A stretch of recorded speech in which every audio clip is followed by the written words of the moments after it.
ഇന്നലെ വൈകുന്നേരം 5:05 beach fire സ്റ്റേഷനിൽ നമുക്ക് ഫസ്റ്റ് കോൾ വരുന്നത്.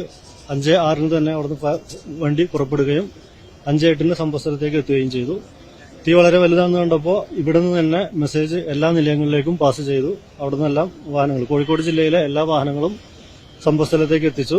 പിന്നെ അതുകൂടാതെ തന്നെ മലപ്പുറം ജില്ലയിൽ നിന്നും 2 വാഹനങ്ങൾ ഇങ്ങോട്ട് എത്തിച്ചു. അതുപോലെ എയർപോർട്ടിലെ ഒരു വാഹനവും ഇങ്ങോട്ട് എത്തിച്ചു. അങ്ങനെ ഫയർ ഫൈറ്റ് ചെയ്ത് 10 മണിയോടുകൂടി ഏകദേശം നിയന്ത്രണ വിധേയമാക്കുകയും പുലർച്ചെ 5:30 കംപ്ലീറ്റ് ആയിട്ട് അണക്കുകയും ചെയ്തു. പിന്നെ എന്തെങ്കിലും എക്സിജൻസി വരികയാണെങ്കിലോ എന്ന് വിചാരിച്ചിട്ട് ഒരു വാഹനം ഇവിടെ സ്റ്റാൻഡ് ബൈ ഇട്ടിട്ട് നമ്മൾ പോവുകയാണ് ചെയ്തത്. അതാണ് ഫയർ ഫൈറ്റിംഗ് നമ്മൾ ചെയ്തിട്ടുള്ളത്. ഇപ്പോൾ ഒന്ന് നോക്കിയിരുന്നു, ഇതില് ഫസ്റ്റ് ഫ്ലോറിലും സെക്കൻഡ് ഫ്ലോറിലും ഒറ്റത്തുമാണ് നമ്മൾ പ്രാഥമികമായിട്ട് തീ ഒറിജിനേറ്റ് ചെയ്തായിട്ട് കാണുന്നത്. പക്ഷെ എന്തുകൊണ്ട് ഒറിജിനേറ്റ് ചെയ്തു എന്നുള്ളത് ഇതുവരെ കണ്ടെത്താൻ സാധിച്ചിട്ടില്ല. പിന്നെ ഫോറൻസിക്കും അതുപോലെ ഇലക്ട്രിക്കൽ ഇൻസ്പെക്ടറും ഒക്കെ അത് സംബന്ധിച്ച് കൂടുതൽ പഠനം നടത്തുന്നുണ്ട്. അതുകൂടി കഴിഞ്ഞാൽ നമുക്കതൊരു അഫർമേഷനായിട്ട് പറയാൻ കഴിയും. ആവാം, മറ്റ് സോഴ്സുകളൊന്നും കാണാനില്ല. ഇനി അങ്ങനെ എന്തെങ്കിലും ഉണ്ടെങ്കിൽ അത് ഫോറൻസിക് സ്റ്റഡിയിൽ നമുക്ക് ഉറപ്പിക്കാൻ കഴിയും.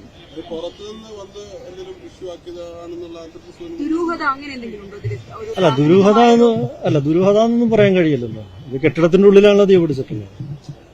അപ്പോൾ ദുരൂഹതയായിട്ട് എക്സിറ്റ് പ്രധാനമായിട്ടും മെയിൻ സ്റ്റെയർ കേസ് മാത്രമേ ഇവിടെ ഉള്ളൂ. അതാണ് അങ്ങോട്ടുള്ള എൻട്രി പോയിന്റുകളുള്ളത്.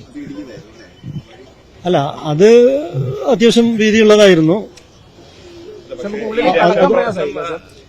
ഉള്ളിലേക്ക് കിടക്കാന്ന് പറഞ്ഞു കഴിഞ്ഞാല് ഈ ഭാഗത്തൊക്കെ ഒരുപാട് ഫയർ ലോഡ് സാധനങ്ങളുണ്ട്. എന്ന് പറഞ്ഞാൽ ഫാബ്രിക്സിന്റെ ഐറ്റംസ്, ടെക്സ്റ്റൈൽസ്, എല്ലാ സാധനങ്ങളും ഒരുപാട് സ്റ്റോർ ചെയ്ത് വെച്ചിരുന്നു. പിന്നെ പാസേജുകളിലും സ്റ്റോറേജ് കൂടുതലായിരുന്നു. പിന്നെ നമുക്ക് വെള്ളം അടിച്ചാൽ അങ്ങോട്ട് എത്തുന്നുണ്ടായിരുന്നില്ല. അത് പ്രധാനമായിട്ടും ഈ ടിൻ ഷീറ്റ് വെച്ചിട്ട് ഈ സൈഡൊക്കെ ഇപ്പൊ നിങ്ങൾക്ക് കണ്ടാൽ മനസ്സിലാവും. ഈ സൈഡൊക്കെ ടിൻ ഷീറ്റ് വെച്ച് അടച്ചിട്ടുള്ളത് കൊണ്ടും പിന്നെ അപ്പുറത്തെ സൈഡ് ഇതുപോലെ തന്നെ ഗ്ലാസ് പാർട്ടിഷൻ ഇതെല്ലാം ഉപയോഗിച്ചിട്ട് അടച്ചിട്ടുള്ളത് കൊണ്ടാണ് നമുക്ക് അങ്ങോട്ട് എത്താൻ പറ്റാത്തത്.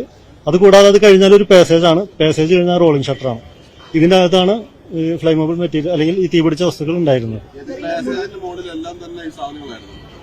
പല പാസേജുകളിലും സാധനങ്ങൾ കൂടുതലായിട്ട് സ്റ്റോർ ചെയ്തിട്ടുണ്ട്. ഇല്ല,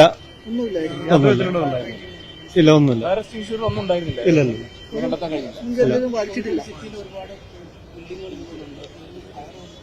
ഫയർ ഓഡിറ്റൊക്കെ നമ്മൾ കൃത്യമായിട്ട് നടത്തുന്നുണ്ട്. പലർക്കും നോട്ടീസ് കൊടുക്കുന്നുണ്ട്. ഇപ്പൊ കൂടുതലായിട്ട് ഈ വർഷം കഴിഞ്ഞ വർഷമായിട്ട് നമ്മൾ കൂടുതൽ ഹൈ റൈസ് ബിൽഡിംഗ്സിലാണ് കൂടുതൽ കോൺസെൻട്രേറ്റ് ചെയ്തത്.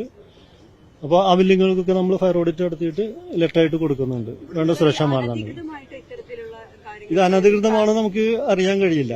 അതായത് ഫയർ സർവീസിൽ നിന്ന് അവർക്ക് ഈ ബിൽഡിങ്ങിന് NOC നൽകിയിട്ടില്ല. അപ്പൊ അതുകൊണ്ട് തന്നെ അനധികൃതമാണോ അല്ലെന്ന് നമുക്ക് അറിയാൻ കഴിയില്ല.